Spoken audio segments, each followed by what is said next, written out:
Hello बच्चों, कैसे हो? I hope you all are good and listening the videos very carefully and making the notes. तो last class में हम लोगों ने डिस्कस किया था dispersion of white light coming from sun by natural process, ठीक है। और उसी में हम लोगों ने लास्ट क्लास में रेनबो डिस्कस किया था। आज भी हम लोग सनलाइट का एक नेचुरल फिनोमेना है उसे डिस्कस करने वाले हैं और इस नेचुरल फिनोमेना का नाम है स्कैटरिंग ऑफ लाइट, ठीक है बच्चों। तो जैसा कि आप लोगों को पता है कि सन के व्हाइट लाइट में कितने कंपोनेंट कलर्स हैं कलरफुल, जिसे हम लोग देख सकते हैं, तो वो है 7 कलर्स विबग्योर के नाम से हम लोग जानते हैं। तो स्कैटरिंग ऑफ लाइट क्या है पहले ये समझ लेते हैं। तो जब सन से लाइट अर्थ एटमॉस्फेयर में आता है, ठीक है बच्चों, जैसे मान लो कि ये सन है और ये अपना अर्थ एटमॉस्फेयर है, ये अर्थ है और ये अर्थ का एटमॉस्फेयर है। तो यहां से जब सनलाइट आता है तो ये क्या होता है कि अर्थ एटमॉस्फेयर के छोटे छोटे पार्टिकल्स से, बहुत छोटे टाइनी पार्टिकल्स से ये टकराता है लाइट और ये स्कैटर करता है अपने 7 कंपोनेंट कलर्स में, ठीक है। क्या कहा मैंने? जब सन से व्हाइट लाइट आता है और अपने अर्थ एटमॉस्फेयर में एंटर करने के बाद अर्थ एटमॉस्फेयर के टाइनी पार्टिकल्स से ये टकराता है और टकराने के बाद ये अपने 7 कंपोनेंट कलर्स में बिखर जाता है, स्कैटर करता है। स्कैटर वर्ड का मतलब आप इस तरीके से समझिए कि अगर मेरे पास एक वाटर ड्रॉप है और उसे अगर हम जमीन पे गिराएं तो जमीन पे गिरने के बाद क्या होता है, वो स्कैटर करता है, वो बिखरता है। तो इसी तरीके से सन से जो व्हाइट लाइट आता है उनमें से सारे रेज नहीं, इस बात का ध्यान रखना है कि ऐसा नहीं कि सन से जितने भी रेज आते हैं सब के सब 10 पार्टिकल्स से कोलाइड करके वो स्कैटर कर जाते हैं, नहीं, ऐसा बिल्कुल भी नहीं है। कुछ उसमें से कुछ पार्ट सनलाइट का अर्थ एटमॉस्फेयर के 10 पार्टिकल से टकराता है और टकराने के बाद वो बिखर जाता है, स्कैटर करता है, फैल जाता है, ठीक है। फैलने के बाद जो कलर सबसे ज्यादा स्कैटर करता है वो कलर है आपका वायलेट। सबसे ज्यादा स्कैटर करने वाला कलर कौन है? वायलेट। और सबसे कम स्कैटर करने वाला जो आपका कलर है वो है रेड, ठीक है बच्चों। तो ये जो प्रोसेस है जिसमें सनलाइट किसी 10 पार्टिकल से टकरा करके अपने सभी 7 कंपोनेंट कलर्स में बिखर जाता है, इसी प्रोसेस को हम लोग स्कैटरिंग ऑफ लाइट के नाम से जानते हैं। तो चलिए देखते हैं डेफिनेशन क्या है। तो when the sunlight enters into earth atmosphere, जब सनलाइट अर्थ एटमॉस्फेयर में एंटर करता है, all the component of white light scatters in the space. इसमें कुछ लाइन और है जो हम लोग ऐड कर देते हैं। Scatters in the space after colliding with the tiny particles present in atmosphere, ठीक है बच्चों। तो ये है प्रोसेस आपका स्कैटरिंग ऑफ लाइट का, ठीक है। स्कैटरिंग ऑफ लाइट में मैंने क्या कहा कि वायलेट सबसे ज्यादा स्कैटर करता है और रेड सबसे कम स्कैटर करता है।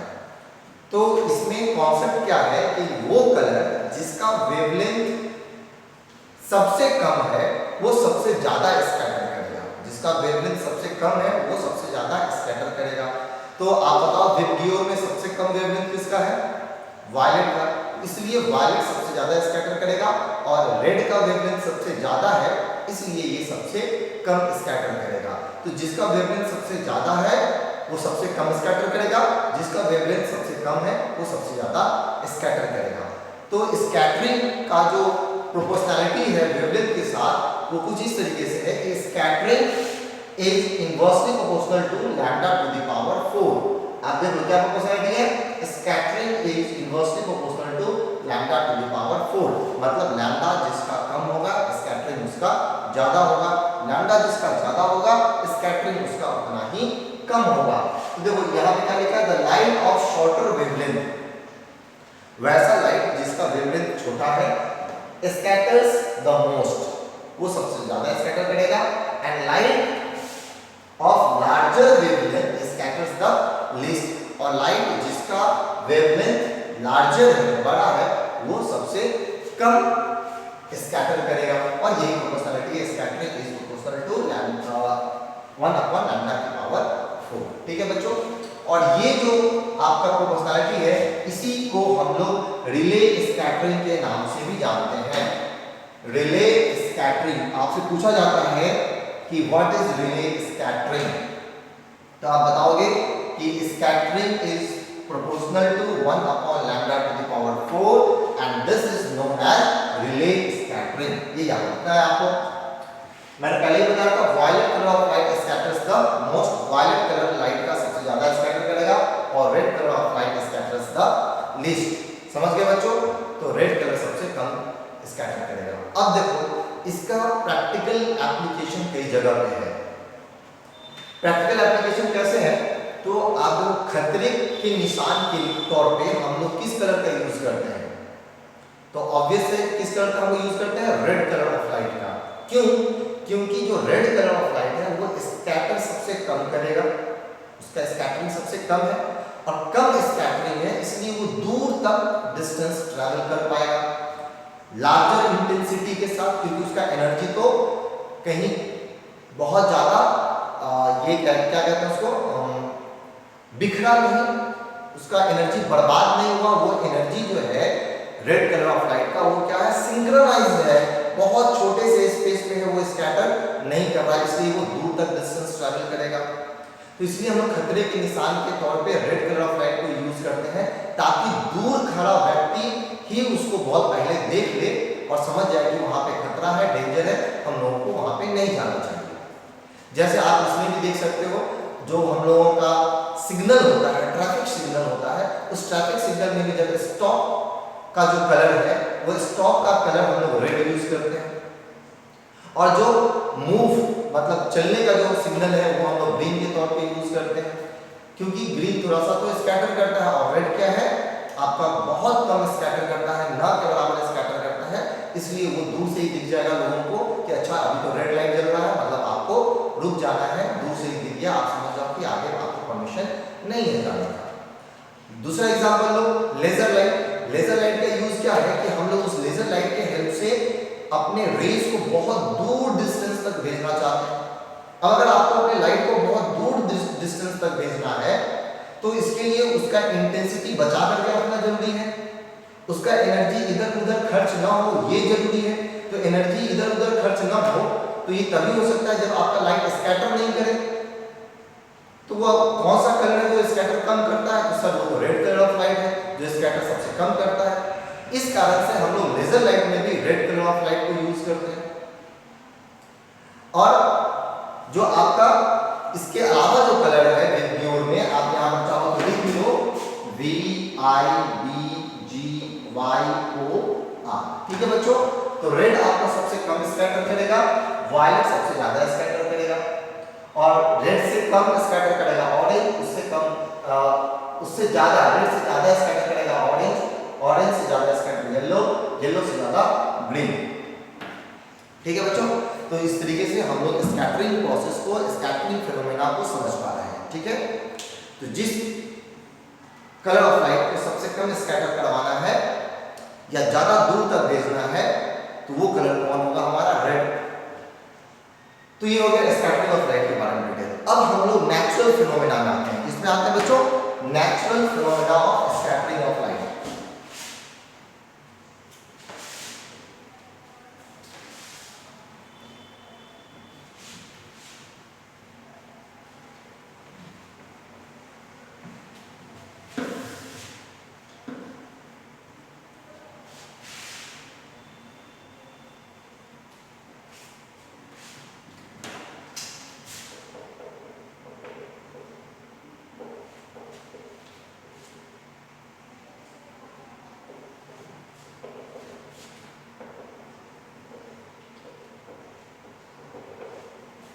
ठीक है, तो हम लोग natural phenomena of scattering of light में सबसे पहले डिस्कस करेंगे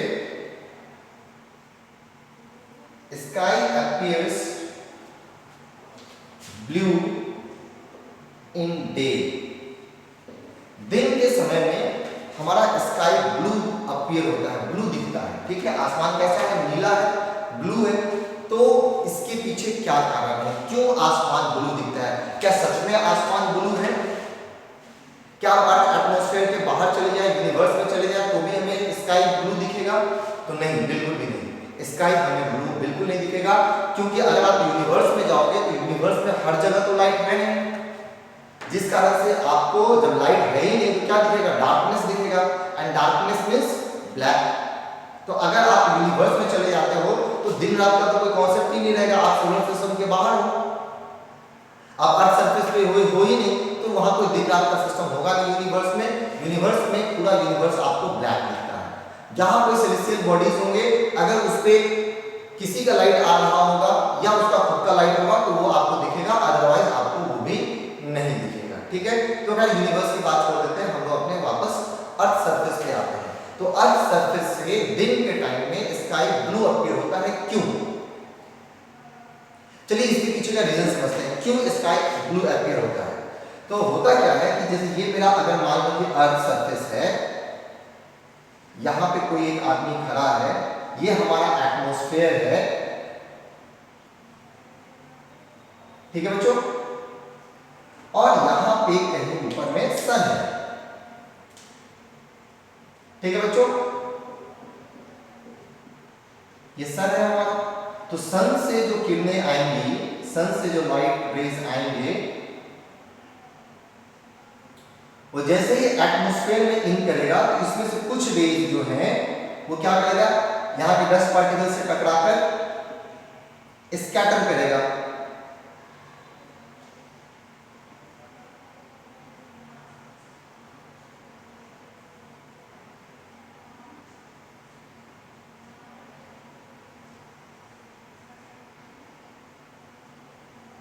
ठीक है बच्चों, अब जब ये स्कैटर करेगा तो अपने सेवन कंपोनेंट कलर में स्कैटर किया, लेकिन आप बताओ सबसे ज्यादा स्कैटर करने वाला कलर कौन है?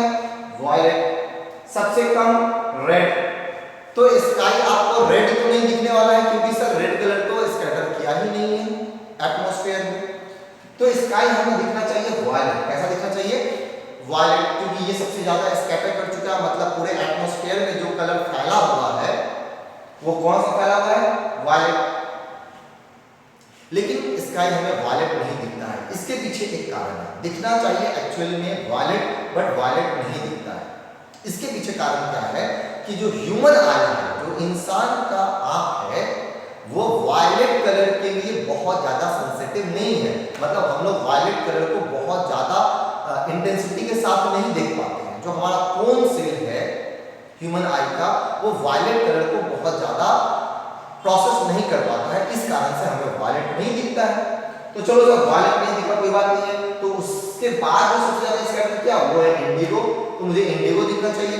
तो सर यहाँ भी सेम कारण है, इंडिगो कलर को भी हमारा आंख बहुत अच्छे से आइडेंटिफाई नहीं कर पाता है, उसे बहुत अच्छे से प्रोसेस नहीं कर पाता है। मतलब ये हमारे ह्यूमन आई का प्रॉब्लम है, जिस कारण से हम लोग न तो स्काई को वायलेट देख पाते हैं, न तो इंडिगो देख पाते हैं। हमारा आंख वायलेट और इंडिगो के लिए बहुत ज्यादा सेंसिटिव नहीं है। फिर आता है कौन? ब्लू। तो ठीक है सर, ये ब्लू है। अब वायलेट इंडिगो नहीं दिखा, तो इसके बाद सबसे ज्यादा स्कैटर कौन किया? ब्लू। तो फिर हम लोग का जो आंख है, जो ह्यूमन आई है, वो ब्लू के लिए प्रॉपर सेंसिटिव है, जिस कारण से हमें स्काई ब्लू अपीयर होता है। ठीक है बच्चों, so why does sky appear blue? So the sky appears blue because when the sunlight enters into Earth atmosphere, some of its light gets scattered, in which the violet scatters the most, then after indigo, and then blue color of light scatters most. But human eye is not that much sensitive for violet and indigo color of light, but it is properly sensitive for the blue color of light. That's why sky appears blue for us. ठीक है बच्चों? तो ये इसका पूरा answer हो गया। आप चाहो तो वीडियो को पॉज कर करके आप इसे सेंटेंस में भी लिख सकते हो या फिर आप अपने वर्ड्स में भी लिख सकते हो। तो स्काई ब्लू क्यों अपीयर होता है वो मैंने आपको अभी समझा दिया है, ठीक है। तो ये प्रोसेस हो गया, sky appears blue in day. Next process है हम लोगों का नेचुरल फिनोमेना जो है वो अभी हम डिस्कस करने वाले हैं, और वो है at the time of sunset and at the time of sunrise the sky around the sun appears red, है ना। तो ऐसा क्यों होता है कि सनसेट या सनराइज के टाइम पे, जैसे ये हमारा अगर अर्थ है,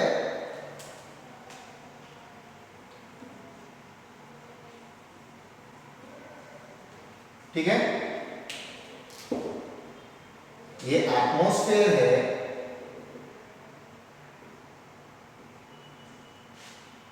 और यहां पे कोई इंसान खड़ा है, तो eight the time of sunset and sunrise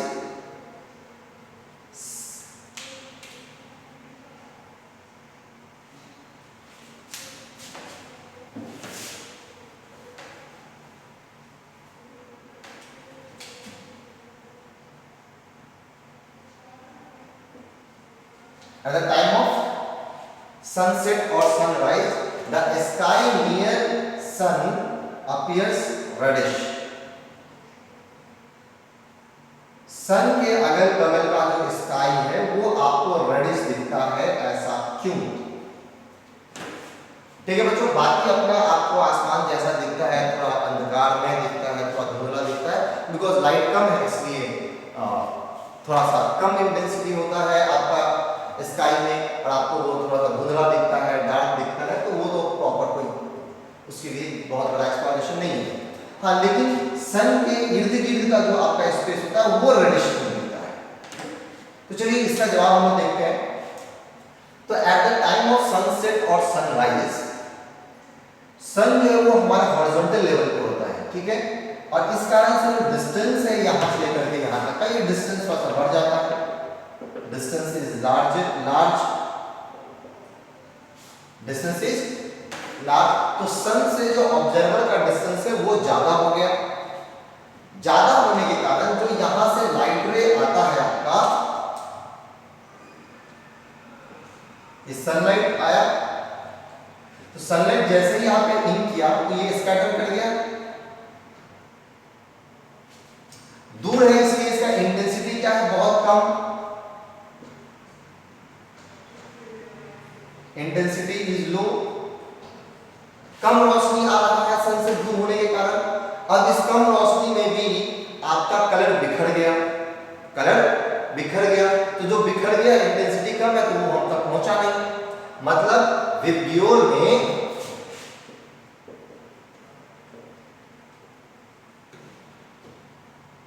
violet अच्छा खासा स्कैटर कर चुका है और वो हम तक पहुंच ही नहीं पाया। इंडिगो भी बहुत ज्यादा स्कैटर कर चुका है, वो भी हम तक पहुंचा नहीं।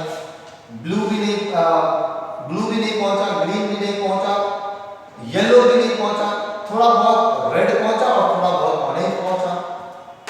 तो हम तो वही कलर देख पाएंगे जो कलर हमारे आंख तक पहुंचेगा। तो यहां सन से जो लाइट आया उसमें से ये सब कलर बिखर गया और बचा कौन, सिर्फ रेड और थोड़ा बहुत ऑरेंज भी। इस कारण से सन के इर्द गिर्द रेड और ऑरेंज का कॉम्बिनेशन हम लोगों को दिखता है। तो ये रेड और ऑरेंज यहाँ से बचा, हमारे ह्यूमन आई पे फॉल किया, जिस कारण से इसके इर्द गिर्द हमें कैसा दिखेगा, स्काई रेडिश दिखेगा। तो इस सेम प्रोसेस सनसेट के समय में भी है और सनराइज के समय में भी है। तो समझ में आया बच्चों कि क्यों सनसेट या सनराइज के टाइम पे स्काई नियर सन अपीयर्स रेडिश। तो ये इसका प्रॉपर एक्सप्लेनेशन है। मैं इसे पूरा सेंटेंस में डिक्टेट कर देता हूं, आप लोग चाहो तो नोट कर लो या फिर अपने वर्ड्स में भी लिख सकते हो। तो इसका आंसर क्या है, at the time of sunset और sunrise the distance of sun from the observer is larger than noon and hence the intensity of light that enters in our Earth atmosphere gets decreased, in which most of the color scatters in the space and do not reach to the observer's eye. However, the red color of light scatters the least and travels larger distance. Therefore, it reaches to the observer, and hence the sky around the sun appears reddish at the time of sunset and at the time of sunrise. ठीक है बच्चों, तो ये बात आप लोगों को समझ में आ गया कि स्कैटरिंग ऑफ लाइट जो फिनोमेना है, इस कारण से स्काई हमें ब्लू दिखता है नून में, और मॉर्निंग में और इवनिंग में स्काई अराउंड द सन हम लोगों को रेडिश दिखता है। ये सब फिनोमेना जो है वो स्कैटरिंग ऑफ लाइट के कारण ही हो पाता है। ठीक है बच्चों, तो ये इतना हो गया। आगे बढ़ते हैं हम लोग।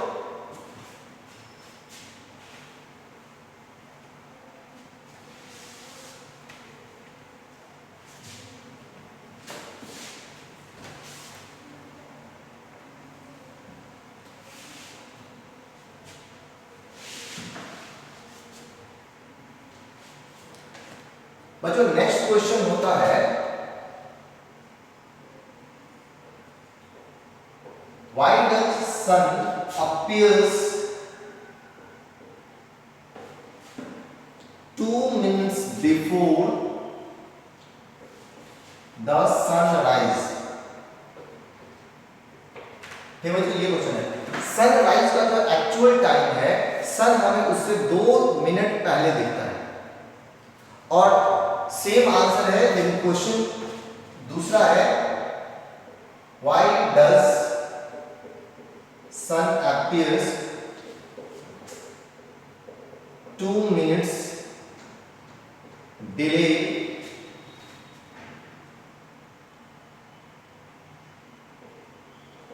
to the sunset?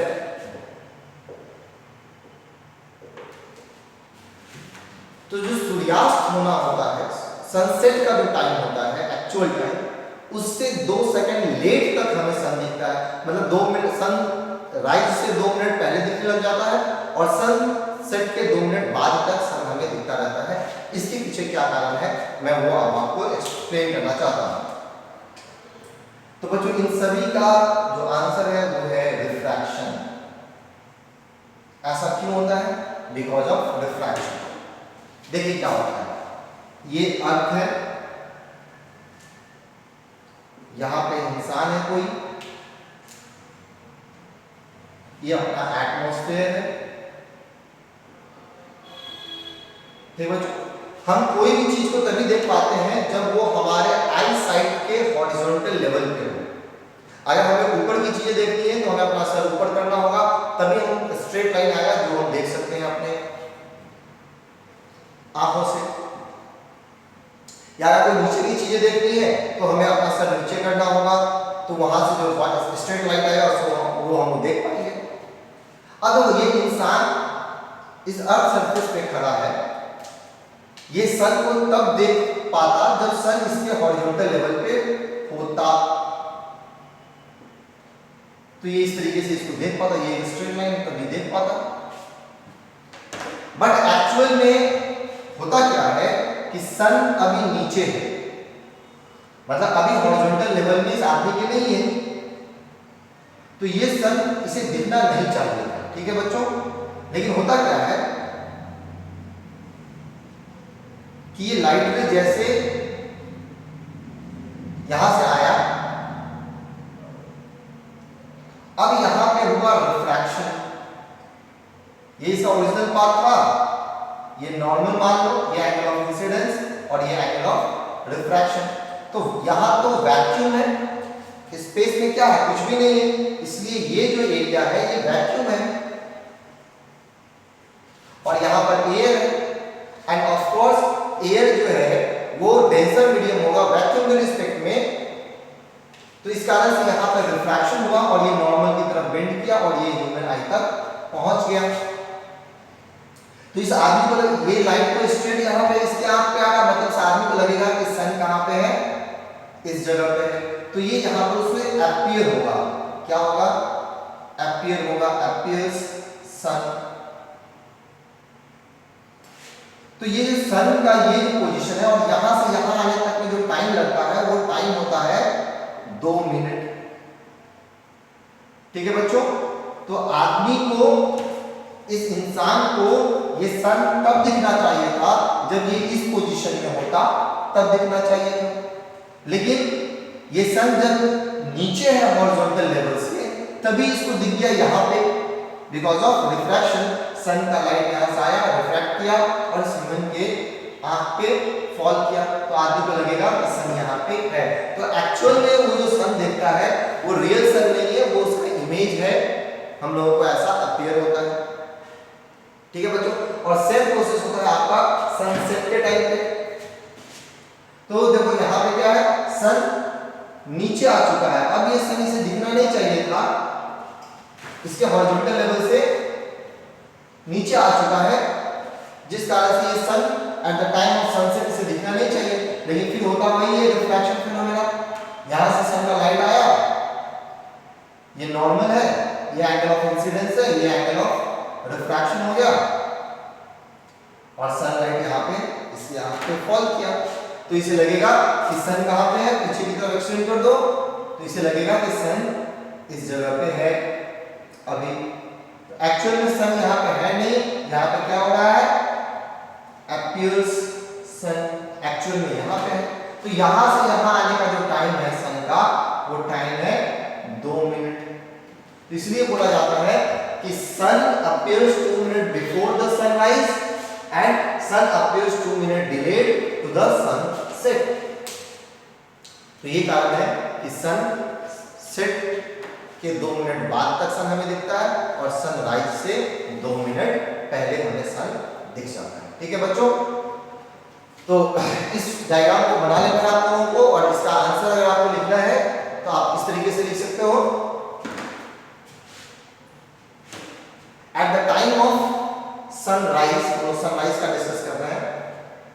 Eight the time of sunrise the horizontal level of sun is below the horizontal level of observer, but due to refraction the sunlight falls on the observer's eye. That's why the observer can see the image of sun in the sky at its horizontal level, and the time required to reach the sun to the horizontal level is 2 minutes. That's why it is said that sun appears 2 minutes before the sunrise. ये आप इसका answer लिख सकते हैं। Next question क्या है, why does sun appears 2 minutes delayed to the sunset? चलो इसका आंसर देते हैं हम लोग। क्या है, at the time of sunset the sun goes below the horizontal level of the observer. However, due to refraction the light from sun falls on the observer eye and the observer can see the sun at its horizontal level.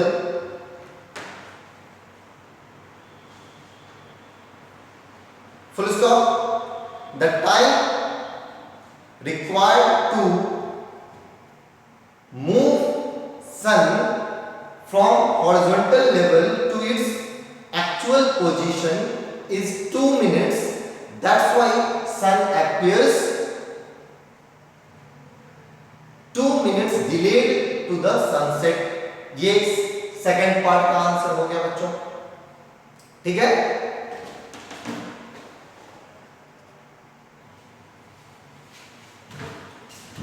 तो बच्चों सन क्यों 2 minute rise करता है या क्यों 2 minute late तक sunset के हमें दिखता है, इसका डिस्कशन तो हम लोगों ने कर लिया। नेक्स्ट एक क्वेश्चन आता है कि why does star twinkles, star twinkle क्यों करता है, स्टार क्यों टिमटिमाता है, इसके पीछे क्या कारण है, ये हम लोगों को देखना है। ठीक है बच्चों, जबकि मून ट्विंकल नहीं करता है। तो चलिए इसका भी आंसर देखते हैं, बहुत आसान है। इसके पीछे भी जो कारण है वो रिफ्रैक्शन ही है। तो ये अपना अर्थ है, यहां पे कोई एक ऑब्जर्वर खड़ा है, ये अपना अर्थ एटमॉस्फेयर है।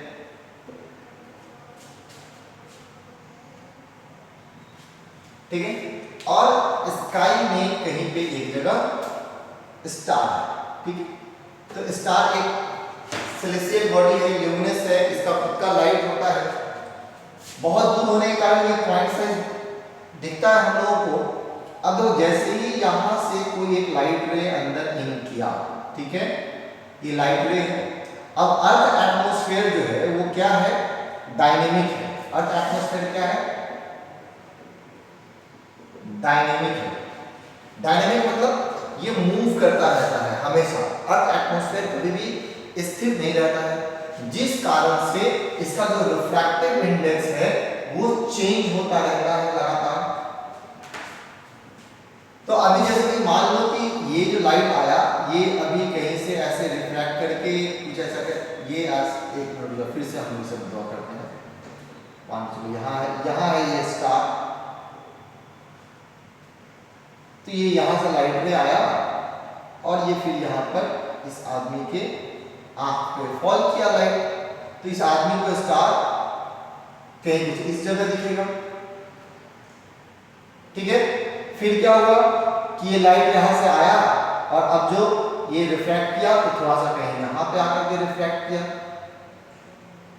तो अब इसको ये स्टार कहीं इस जगह दिखेगा।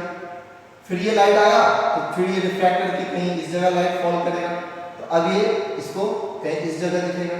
तो इस तरीके से हुआ क्या कि जो ये स्टार है इसका इमेज बना S1, इसका इमेज बना S2 और इसका इमेज बना S3। तो लगातार इसके चारों तरफ ये जो स्टार का एक्चुअल पोजीशन है, इसके चारों तरफ स्टार का इमेज बनता रहता है। तो अलग अलग जगह पे इसका इमेज क्यों बनता गया, because of the dynamic refractive index of earth atmosphere. Earth atmosphere move कर रहा है, जिस कारण से इसका जो रिफ्रैक्टिव इंडेक्स है अर्थ एटमॉस्फेयर का चेंज हो रहा है। अब अर्थ एटमॉस्फेयर का रिफ्रैक्टिव इंडेक्स चेंज हो रहा है तो हर बार जो एंगल ऑफ रिफ्रैक्शन होगा वो बदलेगा, और एंगल ऑफ रिफ्रैक्शन बदलेगा तो जो रिफ्रैक्टेड रे है वो बदलेगा।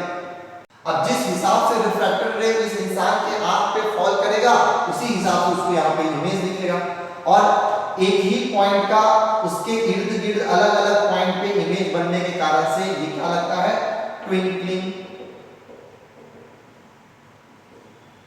ठीक है बच्चों, जबकि अगर यहाँ पे सन की जगह पे मून होता तो यहाँ से कोई एक लाइट रे आता है, ये रिफ्रैक्ट करके इस इंसान पे जाता है, तो ये इसका इमेज कहीं यहीं पे बनेगा, मून पे ही बनेगा। या फिर कहीं यहाँ से आया, थोड़ा सा इधर होके यहाँ पे आया, तो इसका इमेज कहीं यहाँ पे बन रहा है। तो चूंकि सन का डायमेंशन बड़ा है स्टार के कंपैरिजन में, इस कारण से सन कह रहा है सॉरी, मून का डायमेंशन बड़ा है स्टार के कंपैरिजन में, इस कारण से उसके एक पॉइंट का इमेज अगर थोड़ा सा इधर उधर बनता भी है तो बहुत ज्यादा फर्क हम लोगों को नहीं पड़ता है और मून हमें ट्विंकल करता हुआ नहीं दिखता है। जबकि स्टार एक पॉइंट ऑब्जेक्ट है और उसी पॉइंट ऑब्जेक्ट का इमेज जो है उसके अगल बगल में बनता है, जिस कारण से स्टार हमें ट्विंकल होता हुआ नजर आता है। ठीक है बच्चों, तो इसका अगर आंसर लिखना हो तो आप लोग क्या लिखोगे,